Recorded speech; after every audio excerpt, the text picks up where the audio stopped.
Alright, this time we're going to be covering Euron Greyjoy and the differences between the TV version and the book version, and whether the retconning was legitimate or not.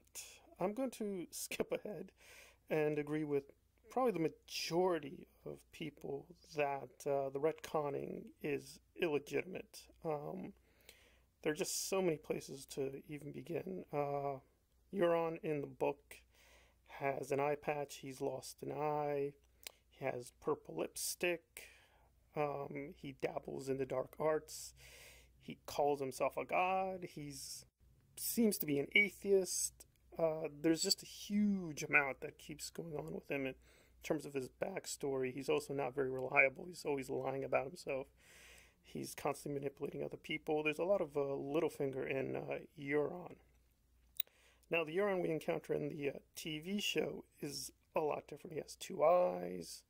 He even looks very different. He doesn't wear any lipstick. He does wear a little bit of makeup. He does have some of the book lines saying, "I am the storm." There's a certain distinctive walk and talk that he has. And the performance itself is not bad. I mean, the performer is really giving it a very energetic performance. I mean, there's even some correspondence between the two. When he's first introduced in season 6, it's extremely frightening the way he kills Balon and just effortlessly, takes over the Ironborn. So at the very beginning, he looks like a very frightening, very dangerous person, and it's unclear where he's going to end up. But the meat of the discussion is not even necessarily the big differences between the book and TV, but that the character isn't really inconsistent even within the show itself, from his introduction when we move into season 7 and much less season 8. At the most obvious level, the book Euron, we're really not sure how powerful he is. He is clearly very powerful. He has a magic horn. He's managed to conquer a huge amount of men. People are very frightened of him. Even Asha, who is Yara in the TV show, but Asha, who is pretty fearless, knows he's extremely dangerous. So right away, the book sets up that he is a threat, but it's very subtle. It's not clear what his end goal is. But in the TV version, at least at the very beginning, Euron is just extremely boastful and just makes this outright claim that if the Ironborn go with him and pick him for their throne in quotes, because in the book they have no throne. They have a chair, but they don't have a throne. If they give him the throne, then he will conquer all of Westeros. We're not going to go through the details of the plan because they don't matter later on. They just abandon it completely. But the basics are that he's going to somehow seduce the quote Dragon Queen with his fleet, and apparently betray her. I'm not sure what's going to happen. I mean, I guess presumably he's going to steal the dragons and then use the dragons himself and, conquer Westeros. I guess that's the plan. But it's just the scope and ambition, at least, somewhat is like the book, that this is a very powerful and dangerous character, and we just don't know where he's going to end up, and he's got all these great ambitions.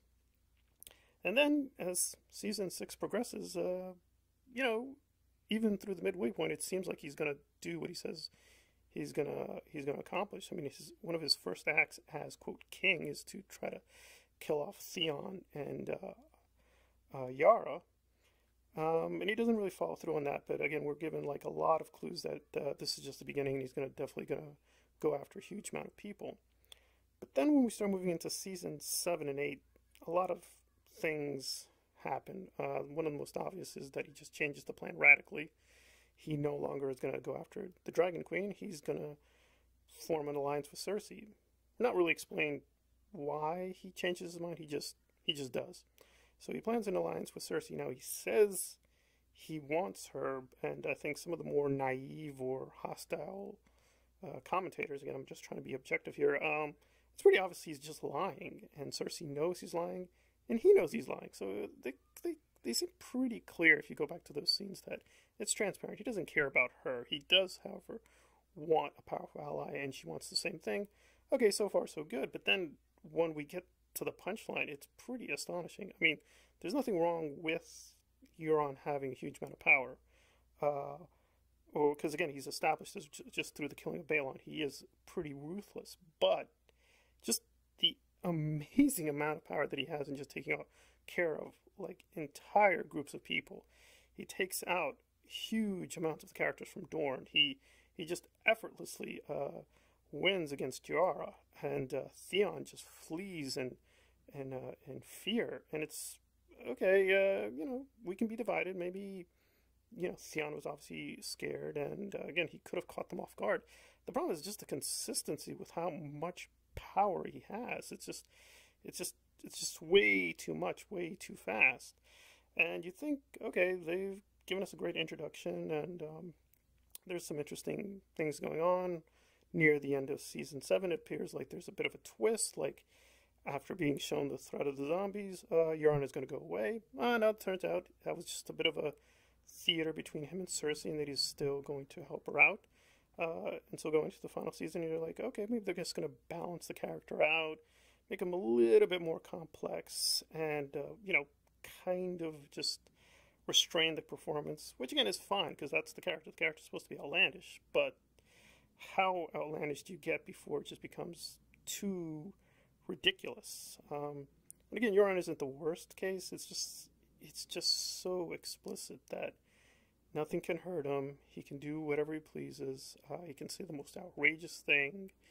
He can do the most outrageous thing, and we're all like just supposed to, I guess, react with awe and just shock. But again, we're just looking at the retcon. It's pretty inconsistent. In season 6, he says, he vows, basically, I'm going to kill Yara, I'm going to kill Theon, and he lets Theon go. He has Yara, and he doesn't do anything. I mean, you think, okay, well, maybe they're Cersei's hostages, he's trying to be respectful, he wants the alliance to work, but it's like, no. I mean, he didn't care. He killed his own brother with his bare hands, and he just didn't care. He even boasted to the other Ironborn. And then he vows, I'm going to do the same thing to my other relatives, and he has them, and he just doesn't do anything. And this isn't the only place. I mean, he also basically threatens Jaime a bunch of times, but does he directly attack him? No, he's got the opportunity. He doesn't really care. So they've made this incredibly powerful villain, but, you know, his logic, his reasoning, his power, they're never really explained. It's like, why is he being so restrained at some times and so outlandish other times? I mean, he just was able to destroy an entire armada. He took out some of the main characters with a snap of his fingers. I mean, he barely was wounded fighting, you know, very seasoned warriors. And then he just stops. And you're like, okay, is this part of a bigger game plan? Is this more of the Littlefinger part of him coming out? And no, he's just paralyzed for a long, long time until almost the end of the season and the end of the series. So in the next part, I'm going to go into a little bit more with his conclusion and this rivalry, which is not really explained between him and Jaime, and, you know, this just very erratic move back and forth between being very powerful and then just being very restrained.